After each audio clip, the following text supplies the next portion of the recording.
My mother's secret. In the dusty village of E.W.T, hidden behind a curtain of tall bamboo trees, stood a small, crumbling clay house where Mama Ojima lived with her two daughters, Amora and Nena. The house, though humble, carried the weight of secrets too heavy for its fragile walls. The villagers often whispered about Mama Ojima's coldness, how she snapped at her girls, never let them play with others, and backed whenever anyone brought up their father. Amora, the elder, was 16, quiet, curious, and often found with her eyes fixed on the clouds, wondering about a world she'd never seen. Nena, only 14, was spirited, with a sharp tongue and quicker fists. Though different in temperament, the sisters were bound by a shared longing to know why their mother hated them so deeply. Why does Mama always glare at us like we are her punishment? Nena once asked. Because she thinks we are, Amora replied, her voice barely a whisper. They had never known their father. Mama Ojima claimed he abandoned them before Nena was born, disappearing into thin air, like a ghost. He was a cursed man, she would spit. Useless, good for nothing. I should have left him before he could ruin my life. Yet, there were moments when she stared at them, particularly at Amora, with a haunted look in her eyes, like she was seeing someone else. When the girls tried to ask more, she would beat them or lock herself in her room for hours, muttering things they didn't understand. Despite their mother's bitterness, the girls found strength in each other. They carried water for neighbors, sold palm oil in the market, and swept church floors for small coins. But one dream remained locked behind iron doors, the dream of school. Each day, as they passed the village school, they watched other children in neat uniforms reciting lessons under the mango tree. Nena would stop and press her face against the wooden fence, eyes wide with yearning. Why didn't Mama ever register us? Amora asked one day. We could be in primary 6 by now.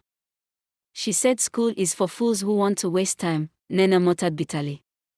But I think she just didn't want us to succeed. The rain that evening came hard and fast, turning the dusty footpaths into muddy trails. Thunder roared across the hills, shaking the windows of the little clay house. Mama Ojima had gone to attend a funeral in the next village and wouldn't be back until morning. For once, the house was quiet. Amora and Nena huddled by the fire, boiling leftover yam peels for supper. As the wind howled outside, Nena nudged her sister. Let's look inside Mama's room, she whispered. She never lets us go in there. Maybe we'll find something. Anything. Amora hesitated. What if she comes back? She won't. Besides, don't you want answers? A spark of curiosity flared inside Amora. Silently, they crept into the dark bedroom. The air inside smelled of camphor and old wood. In the far corner stood a rusted trunk. Its padlock was old and weak, and with a sharp twist of Nena's knife, it popped open. Inside were layers of old wrappers, a Bible with loose pages, and beneath that, letters. Dozens of them. Amora picked up one. It was addressed to Ojima Okafor, written in bold, masculine handwriting. Nena lit a small lantern, and they sat cross-legged, reading by its soft glow. I don't know why you've stopped replying. I've sent money for the girls again. I pray they are healthy and well. You never told me if Amora liked the books I sent. I miss them terribly. Please let me know when I can visit. You're still my wife. I haven't given up. Tears filled Amora's eyes. She opened another, then another, all dated, consistent, and full of love. The latest was from 4 years ago. He wrote to her. For years, Amora whispered. And she never told us. She told us he abandoned us. They sat in stunned silence. Rage, sadness, and betrayal washed over them in waves. Nena clenched her fist. She lied. She made us hate him. And she kept us from school, from everything, Amora added bitterly. Maybe because she didn't want us to be like him. That night, sleep didn't come. The truth had burst into their lives like lightning, illuminating the dark corners of their past. The next morning, Mama Ojima returned, soaked and tired. She was surprised to see the girls already awake and unusually quiet. They said nothing, watched her in silence, and resumed their chores. But the air between them was tense, charged. Days passed. The girls stopped asking about school or their father. They were waiting for the right moment. It came when Elder Chaik, the oldest man in the village and their father's childhood friend, fell sick. Amora and Nene visited him, bearing soup and kola nuts. As they sat beside him, Nena asked softly, "Papa Chaik, do you know our father?" The old man's cloudy eyes lit up with recognition. "Kolechi. Of course. That man has a lion's heart and a gentle soul. He used to carry Amora on his shoulders when she was small." Amora blinked in shock. "He did?" "Yes. Until Ojima drove him away. She accused him of things, claimed he was seeing another woman. But it was all jealousy. He tried to make peace, but she locked him out." "Where is he now?" Nena asked urgently. Elder Chaik coughed, then said, "He lives in Umons now. Remarried, but he still asks about you too. He left letters with the priest. I saw one just last month." Their hearts ached. That night, they returned home and confronted their mother. "We know about the letters," Amora said, standing tall. "We know you lied," Nena added. Mama Ojima froze, then her eyes turned sharp. "You've been in my things. You locked away our truth for years," Amora said, voice shaking. "You made us believe he didn't care."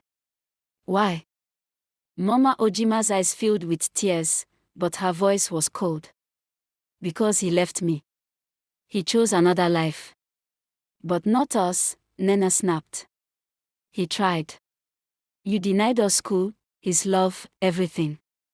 "You don't understand," she muttered, backing away. "No. You don't," Amara said.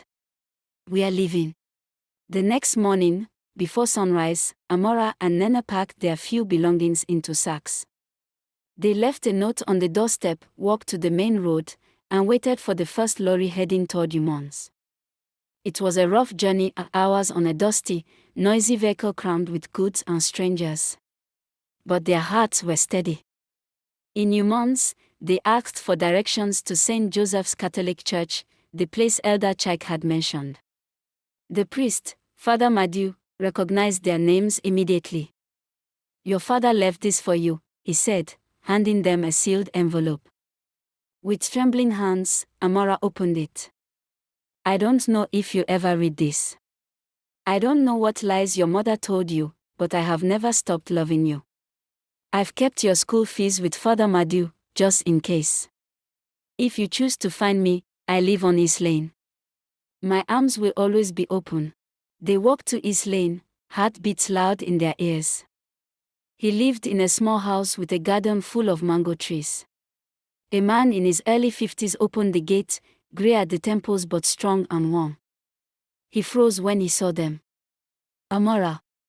Nena." They nodded. He dropped to his knees and cried. Their father, Kolechi, was a quiet man with kind eyes. He had remarried, yes, but his heart had always ached for his daughters. His new wife, Auntie Ifioma, welcomed them with warmth. "You are part of this family," she said, embracing them. Kolechi had never stopped hoping. He had saved money, kept their photos, and marked their birthdays every year. Within a week, he enrolled them in school, Amora into senior secondary 2 and Nena into junior secondary 3. They struggled at first, especially with English and math, but their determination burned brightly. They wrote letters back to Mama Ojima. Kind ones. Honest ones. But they didn't return. Not yet. Years passed. Amora finished secondary school with honors and went on to study law. Nene pursued journalism. They became young women with voices, strong, intelligent, and unafraid. One day, a familiar figure appeared at Amora's university graduation. It was Mama Ojima, frailer now, wrapped in an old wrapper. Her eyes were swollen with tears. "I thought you would never forgive me," she whispered. Amora stepped forward, took her hand. "We healed. But we will never forget." Nena joined, placing a hand on her mother's shoulder. "You were wrong. But we are not your curse. We're your daughters." Mama Ojima broke down in tears. In the end, the girls understood: pain breeds silence, and silence breeds lies. But truth, once found, sets even the deepest wounds free. Their mother never fully changed, but she tried. She moved to Umons, helped care for her grandchildren, and watched the life she almost destroyed flourish again.